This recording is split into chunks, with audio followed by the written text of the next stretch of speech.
Hello dear student, स्वागत है आपका साइंटिफिक ज्ञान वर्षा चैनल में। मैं विनोद विज्ञान। Now you are watching categorically different biology classes, जिसका उद्देश्य है अंग्रेजी मीडियम के छात्रों को आसान भाषा में समझाना तथा हिंदी मीडियम के छात्रों को बायोलॉजिकल टर्मिनोलॉजी से अवगत कराना। स्टूडेंट्स, आज की इस वीडियो में हम एम्ब्रियोजेनेसिस के बारे में आगे अध्ययन करेंगे। जो पिछले वीडियो में हमने बताया था एम्ब्रियोजेनेसिस की थोड़ी सी जो प्रक्रिया बताई थी हमने, उसके आगे एम्ब्रियोजेनेसिस आप देखें, भ्रूणोद्भव या भ्रूणीय विकास, ये चैप्टर 2 क्लास 12। और इसमें हमने आपको बताया था जो फर्टिलाइज्ड एग है एम्ब्रियोसैक के अंदर, एम्ब्रियोसैक जो एक बीजांड के अंदर बंद रहता है,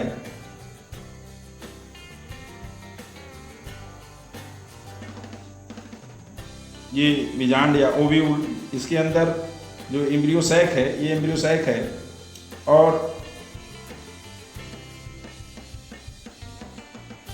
एम्ब्रियोसैक के अंदर ये जो एंड है, ये माइक्रोपाइल एंड कहा जाता है ओव्यूल का, ये चलाजर एंड कहलाता है, चलाजा। तो इस तरह से आप देखेंगे कि ये जो एम्ब्रियोसैक है, इसको हम थोड़ा सा बड़ा इसको बाहर निकाल करके अध्ययन कर रहे हैं। एम्ब्रियोसैक में माइक्रोपाइल एंड की तरफ 2 सिनर्जिड सेल और एक एग सेल जो निषेचित हो चुका है, फर्टिलाइज हो चुका है, और ऊपर एंटीपोडल सेल और बीच में पोलर न्यूक्लियाई। ये निषेचन और दोहरा निषेचन की वीडियो में हम आपको बता चुके हैं कि ये फर्टिलाइजेशन किस प्रकार से होता है। तो ये जो फर्टिलाइज्ड एग है, यहाँ पे फर्टिलाइज्ड एग है, यह फर्टिलाइज्ड एग आगे का जो पोस्ट फर्टिलाइजेशन इवेंट है उसको पूरा करता है। पश्च निषेचन की क्रिया, आपको फर्टिलाइजेशन के अंतिम प्रक्रिया की जानकारी दी जा रही है। ये फर्टिलाइज्ड एग, थोड़ा सा हम आपको यहाँ पे बड़ा करें, ये फर्टिलाइज्ड एग है, निषेचित एग है एम्ब्रियोसैक के अंदर का। ये वाला हिस्सा जो एग है वो हम आपको बाहर निकाल करके बता रहे हैं कि इसमें कौन सी आगे की क्रिया होती है।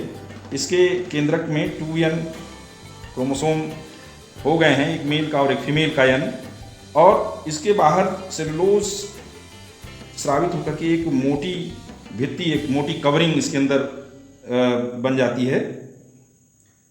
इसको ऊस्पोर बोलते हैं, निषिक्तांड। ये पूरा इसके अंदर जो है ये 3n सेल बन जाते हैं, और ये प्राइमरी एंडोस्पर्म सेल कहलाता है, भ्रूणपोष कहलाता है। ये PEC इसको बोलते हैं, प्राइमरी एंडोस्पर्म सेल। और यह घेर लेता है, ये जो दोनों पोलर न्यूक्लियाई थे, बार बार डिवीजन करके यह पोलर न्यूक्लियाई एंडोस्पर्म का निर्माण कर लेते हैं। और यह जो एग है, जो फर्टिलाइज्ड एग है, उसके अंदर फर्दर कौन सी प्रक्रिया होती है, यह आपको एम्ब्रियोजेनेसिस के इस वीडियो में बताया जा रहा है।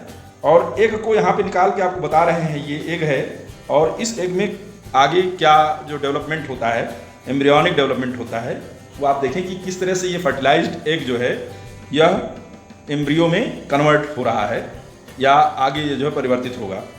अब यह जो oospore है, यह oospore माइटोटिकली डिवाइड करेगा 2 सेल में।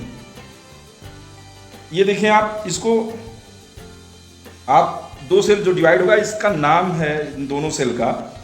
ये एंड आपको इसीलिए बताया गया है कि नीचे की ओर ध्यान दें, माइक्रोपाइल एंड है, और ऊपर की ओर चलाजा एंड है, चलाजल एंड है। तो आप इसी से समझें भी कि जो ऊपर की ओर चलाजल एंड की तरफ, या यहाँ भी देखिए ये चलाजा एंड है और ये माइक्रोपाइल एंड है, इसमें जो परिवर्तन होते हैं इस जो फर्टिलाइज्ड एग में, उसके प्रारंभ होते ही जो ये आपके एंटीपोडल सेल हैं, ये और ये जो सिनर्जिड है और जो फिलीफार्म आपरेटस है, ये धीरे धीरे ये डीजनरेट हो जाते हैं, धीरे धीरे ये समाप्त हो जाते हैं। तो आगे अब जो है इसके अंदर एंडोस्पर्म बचता है और जो है फर्टिलाइज्ड एग बचता है। एंडोस्पर्म का काम हमने बताया है कि एंडोस्पर्म ये जो बढ़ता हुआ जो एम्ब्रियो है, जो भ्रूण है, उसको पोषण देने का कार्य करता है। यानी कि ये जो एंडोस्पर्म बने हैं, ये बढ़ते हुए एम्ब्रियो को ये फीडबैक प्रदान करेंगे, और जब फीडबैक देंगे तो इसके अंदर फर्दर डेवलपमेंट होगा। और यह डेवलपमेंट जो होगा, इसको जो oospore है, यह oospore ये डिवाइड होगा 2 सेल में। ऊपर चलाजल एंड की तरफ एपिकल सेल, एपिकल सेल या इसको एम्ब्रियोनल सेल भी बोलते हैं। और नीचे की ओर यह है बेसल सेल, जो माइक्रोपाइल एंड की तरफ जो सेल है वह बोलते हैं उसको बोलते हैं बेसल सेल, या इसको कहते हैं सस्पेंसर सेल भी किसी बुक में मिलेगा। एम्ब्रियोनल सेल में धीरे धीरे विकास होगा, यानी कि ये जो है माइटोटिकली डिवाइड होंगे, समसूत्री विभाजन होगा, और समसूत्री विभाजन के बाद इसमें ये जो सस्पेंसर सेल है, यह सस्पेंसर सेल 8 से 10 सेल में यह जो है एक फिलामेंटस स्ट्रक्चर बना लेता है इस तरीके से, और एम्ब्रियोनल सेल भी साथ ही डिवाइड करता है इस तरीके से। एम्ब्रियोनल यानी apical cell divided into the 2 cell and 4 cell and 8 cell. और ये जो नीचे वाला बड़ा सेल है जिसको बेसल सेल या सस्पेंसर बोलते हैं, यह जो रचना है ये सस्पेंसर कहलाती है। ये सस्पेंसर सेल है। इसका जो माइक्रोपाइल एंड की तरफ, जो यहाँ जो है माइक्रोपाइल एंड की तरफ जो एक बड़ी सेल दिखाई दे रही है, इसको चूसकांग बोलते हैं या हास्टोरियम बोलते हैं। और एक जो एम्ब्रियोनल सेल के करीब ये सेल है, इसको बोलते हैं हाइपोफाइसिस। यह हाइपोफाइसिस और हास्टोरियम दोनों सेल को कहते हैं, सस्पेंसर सेल ही है ये, और इसका नाम अलग अलग हो जाता है। ये हास्टोरियम है, माइक्रोपाइल एंड की तरफ ये जो है तमाम जो पोषक पदार्थ हैं उनको अंदर लेने का काम करता है। और जब इस तरह से ये इसके अंदर डेवलपमेंट होता है एम्ब्रियोसाइट के अंदर, ये जो सेल डिवीजन इसमें होता है, ये एग सेल हैं जो फर्टिलाइज हो चुके हैं, इसमें जब डिवीजन होता है बार बार, तो निश्चित रूप से ये ऊपर की ओर बढ़ेंगे एंडोस्पर्म की तरफ, भ्रूणपोष की तरफ। यह एक सेल एंडोस्पर्म की तरफ ढकेल दिए जाते हैं और भ्रूणपोष से अपना या एंडोस्पर्म से अपना ये फीडबैक प्राप्त करने लगते हैं एम्ब्रियोनल सेल। यानी कि एम्ब्रियोनल सेल का जो फीडिंग है वो होने लगता है एंडोस्पर्मल सेल से।